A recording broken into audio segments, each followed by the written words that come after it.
మీ business ఏదైనా మీ ఊర్లో promotion చేయాలంటే అది సుమన్ టీవీతోనే సాధ్యం. ఇప్పుడే సంప్రదించండి. Welcome to Suman TV. నేను మీ విజయ్ని. ప్రస్తుతం మనతో పాటు జింకా చలపతి అన్న గారు ఉన్నారు. ఈ నెల 13న జరిగిన ఎన్నికలపై ప్రధానంగా అంటే టీడీపీ పార్టీ, వైఎస్ఆర్సీపీ పార్టీ గెలుపు ఓటములపై అన్నగారిని అడిగే తెలుసుకుందాం. సార్ నమస్తే. సార్ నమస్తే. బాగున్నారు సార్? బాగున్నాను. మీరు కూడా ప్రజల్లో చాలా తిరిగారు. వైఎస్ఆర్సీపీ తరపున పార్టీ తరపు నుంచి ప్రజల మద్దతు ఎలా ఉంది? ప్రజల మద్దతు చాలా బాగుంది. దీనికి కారణం ఏమిటంటే జగన్మోహన్ రెడ్డి గారి పైన ప్రజలకున్న అపారమైన నమ్మకం, విశ్వాసం. ఎందుకంటే గతంలో ఒకసారి నందమూరి తారక రామారావు గారి నుంచి చూసుకున్నామంటే 1982లో పార్టీ స్థాపించి 83 ఎలక్షన్లోనే ఒక ప్రభంజనం సృష్టించినారు నందమూరి తారక రామారావు స్వర్గీయులు. ఆ రామారావు గారు అంటానే ఈ రోజు ఉమ్మడి రాష్ట్రంలో గుర్తుకొచ్చేది ₹2 కిలో బియ్యం. అదేవిధంగా రాజశేఖర రెడ్డి గారు, దివంగత నేత రాజశేఖర రెడ్డి గారు అంటానే ఫీజు రియంబర్స్మెంట్, ఆరోగ్యశ్రీ, 108, 104, అదేవిధంగా రైతు రుణమాఫీ, ఇలాంటివన్నీ అంటే ఒక గుర్తుండిపోయేవి ముఖ్యమంత్రి వీళ్ళంతా. ప్రజల్లో ఏ పార్టీ అన్నా కావచ్చు, ఉమ్మడి రాష్ట్రంలో ఏ ప్రజలను అడిగినా కూడా ఆరోగ్యశ్రీ అంటే రాజశేఖర రెడ్డి గారు అంట. మహానుభావుడు రాజశేఖర రెడ్డి ఆరోగ్యశ్రీ అనే కార్యక్రమం తెచ్చాడని ఈ విధంగా ప్రజల్లో నిలిచిపోయే కార్యక్రమం చేశారు. అదేవిధంగా తన తండ్రి ఒక అడిగేస్తే 2 అడుగులు వేస్తానని ఏదైతే పాదయాత్రలు చెప్పాడో జగన్మోహన్ రెడ్డి గారు, అదే విధంగా ప్రతి తాను చెప్పాడు, నేను చనిపోయినా కానీ ప్రతి ఇంట్లో మా తండ్రి ఫోటో ఏ విధంగా ఉందో అదే విధంగా నా ఫోటో ఉండాలి. అలాంటి మంచి కార్యక్రమాలు చేసి నేను చనిపోయే లోపల ప్రజలకు మంచి కార్యక్రమం చేయాలా.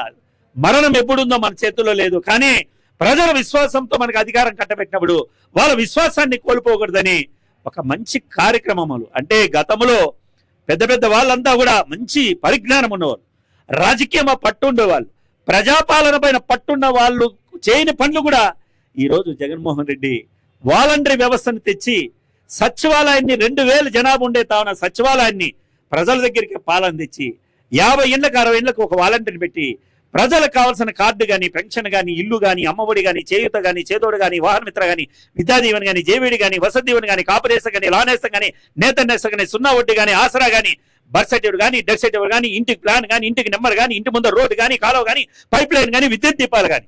మరి ముఖ్యంగా ఇక్కడ గమనించాల్సింది సంక్షేమ పథకాల్లో గతంలో పాలించిన చాలా మంది ముఖ్యమంత్రులు మరి అగ్రకులములు ఉంటారు.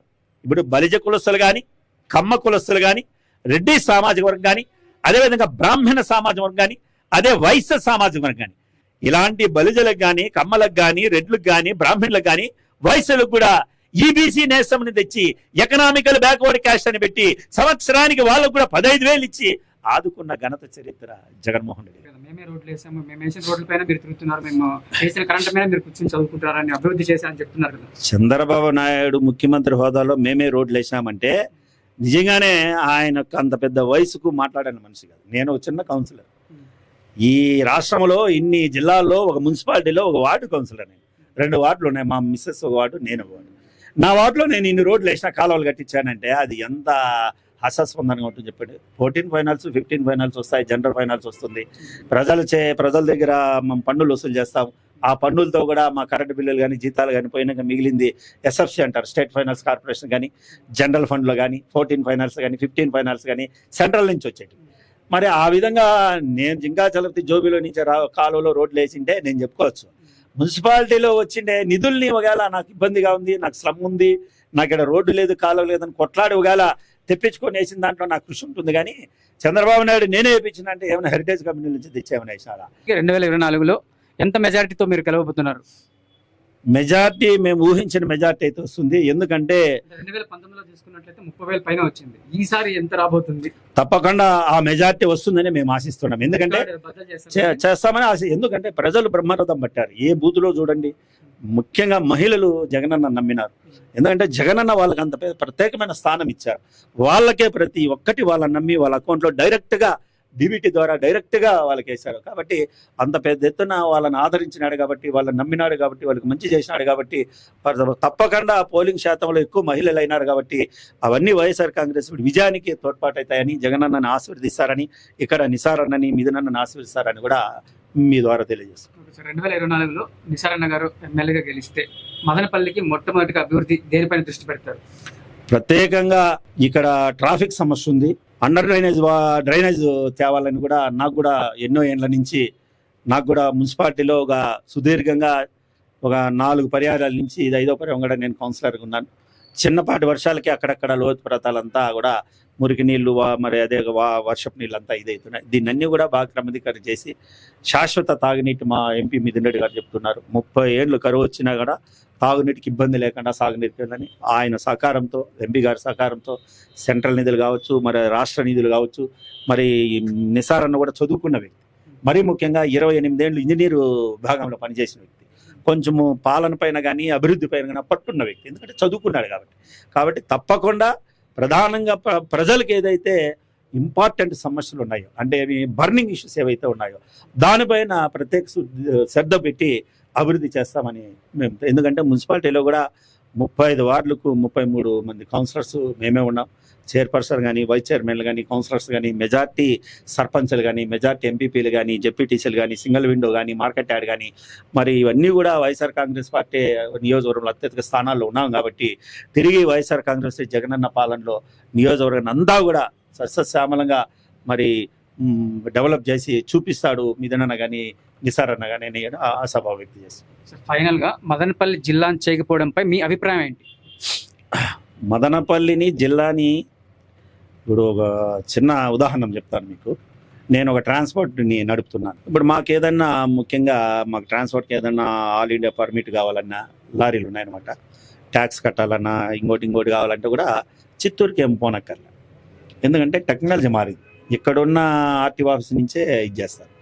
ఇంకా ఏదైనా కావాలంటే కూడా ఇది డివిజన్ హెడ్ క్వార్టర్స్, అంటే డిఎస్పీ లెవెల్ ఆఫీసర్ ఏడు ఉంటాడు, సబ్ కలెక్టర్ లెవెల్ ఉన్న ఆఫీసర్ ఏడు ఉంటారు.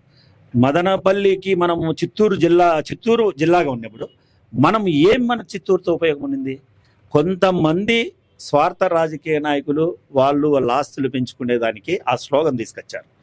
వాళ్ళు ఏదో మిథున్ రెడ్డినో, రామచంద్ర రెడ్డినో, జగన్మోహన్ రెడ్డినో, వైఎస్ఆర్ పార్టీ అధికారం ఉంది కదా వాళ్ళపైన విమర్శ చేస్తే వాళ్ళు పెద్ద లీడర్లు అయిపోతారని జిల్లా స్లోగన్ తీసుకొచ్చారు. కానీ మీకు ఇప్పుడు జిల్లా రాయచోటి అయినా మదనపల్లిలో నుంచి రాయచోటికి పోతేనే పని అవుతుంది అనే పనులు ఏమున్నాయి?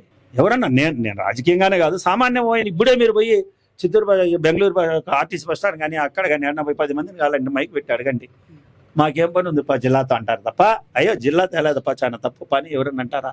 కొంతమంది స్వార్థ రాజకీయ నాయకులు ఈ నినాదాన్ని ఎత్తుకొని ఏదో లబ్ధి పొందాలని చూస్తున్నారు తప్ప ఇక్కడ ఆ రాయచోటి కంటే కూడా ఆల్రెడీగా అభివృద్ధి అయింది. ఇంకా కూడా అభివృద్ధి, ఇప్పుడు మెడికల్ కాలేజీ డెవలప్మెంటే కదా, తిరుపతి నుంచి మదనపల్లి వరకు 3-3.5 గంట ప్రయాణం అవుతుంది. అట్లా దాన్ని ఇప్పుడు రహదారి 4 లైన్ రోడ్డు మిథున్ రెడ్డి గారు మరి సెంట్రల్లో ఉన్నాడు కాబట్టి, ఎంపీగా ఉన్నాడు కాబట్టి, ప్యానల్ కమిటీ స్పీకర్గా ఉన్నాడు కాబట్టి అక్కడ కొట్లాడి నిధులు తెచ్చి 4 లైన్ అవుతుందా లేదా, ఇట్లా అనంతపురం నుంచి పలంనేరు వరకు 4 లైన్ అవుతుందా లేదా, 96 ఎకరాల్లో మెడికల్ కాలేజీ వస్తుందా లేదా, బీడీ కాలేజీ రాయలసీమలో ఉన్న మొట్టమొదటి కాలేజీ. నేను కూడా అక్కడ 1986-87 డిగ్రీ విద్యార్థి సంఘ నాయకుడిని, నేను డే కాలేజ్ చైర్మన్గా కూడా పనిచేసిన. నాతో పాటు నాకంటే ముందున్న వాళ్ళు అనేక మంది ఇక్కడ చదువుకొని ముఖ్యమంత్రులు అయినారు, ఇంజనీర్లు అయినారు, డాక్టర్లు అయినారు, పారిశ్రామికవేత్తలు అయినారు, ప్రపంచ దేశాల సైతము ఇక్కడ చదువుకొని పోయి మరి అక్కడ పెద్ద పెద్ద స్థానాల్లో ఉన్నారు. మదనపల్లిలో ముందెన్నడూ లేని విధంగా మహిళలు ఈసారి ఎక్కువ శాతం ఓట్లు వేశారనమాట. సో ఇక్కడ చూసుకున్నట్లయితే మదనపల్లిలో 2 మైనార్టీ అభ్యర్థులే. సో మహిళలు అంటే ముఖ్యంగా మైనార్టీ మహిళలు, మైనార్టీకి సంబంధించిన వాళ్ళు ఎవరికి మద్దతు ఇచ్చే అవకాశం ఎక్కువగా ఉంది? దాంట్లో ఆలోచించిన విషయమే లేదు. ఉమ్మడి రాష్ట్రంలో ఏ కుగ్రామానికన్నా పోండి, వైఎస్ఆర్ పార్టీకే మైనార్టీ మహిళలు కానీ, మామూలు ఇతర కులస్తుల మహిళలు కానీ, ఎందుకంటే మైనార్టీలే. కరెక్ట్, మంచి ప్రశ్న అడిగారు. 2 మైనార్టీలే. ఇక్కడ వ్యక్తి కంటే కూడా పార్టీ ముఖ్యం వస్తుంది. ఎందుకంటే రాజశేఖర్ రెడ్డి మైనార్టీలకు 4% తెచ్చాడు. ఎందుకు తెచ్చాడంటే మైనార్టీలో చాలా పేదరికం ఉండేవాళ్ళు ఉన్నారు.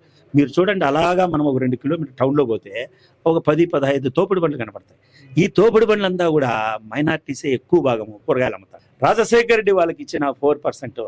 అదేవిధంగా రిజర్వేషన్ ద్వారా ఒక మైనార్టీలు బిడ్డలు కూడా ఉన్నత స్థాయిలోకి పోవాలని ఆ రిజర్వేషన్ తెచ్చాడు. కాబట్టి మాకు గతంలో ఎంతోమంది పాలకులు ఉన్నారు, ముఖ్యమంత్రులు ఉన్నారు, మా కులం గురించి, మా యొక్క మతం గురించి ఎవరు కూడా ఇలాగ ఆలోచించేలా. రాజశేఖర రెడ్డి మా బిడ్డల భవిష్యత్తు కోసం, మా ఇల్లు అభివృద్ధి కోసం, మా అభివృద్ధి కోసం ఆలోచించిన నాయకుడు రాజశేఖర రెడ్డి. కాబట్టి అతని పైన అభిమానంతో అతని కొడుకు అయిన జగన్మోహన్ రెడ్డి పైన నాయకత్వం మీదతోనే ఈడ ఆ పార్టీ క్యాండిడేట్కు బలమవుతుంది. మొత్తానికైతే 2024 ఎన్నికల్లో వైఎస్ఆర్సీపీ పార్టీ విజయం తథ్యమంటారు? 100% తథ్యమండి. మీరే చూస్తారు కదా, 4వ తేదీ బాక్సులు ఓపెన్ అవుతాయి.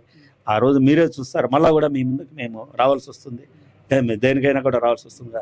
ఖచ్చితంగా అత్యధిక స్థానాల్లో మహిళా ఓటు ఎక్కువ పోలైంది కాబట్టి, మహిళలు జగనన్నను ఆదరిస్తున్నారు కాబట్టి, మహిళలకు జగనన్న పైన నమ్మకం ఉంది కాబట్టి, జగనన్నకు మహిళలకు పెద్దపీట వేశాడు కాబట్టి ఖచ్చితంగా వైఎస్ఆర్ కాంగ్రెస్ పార్టీ అధికారంలోకి వస్తుందని ఈ యొక్క పోలింగ్ శాతం, పైగా మహిళలు పోలింగ్ శాతం ఎక్కువైంది కాబట్టి మాకు ప్రగాఢమైన విశ్వాసం. ధన్యవాదాలు సార్. నమస్కారం.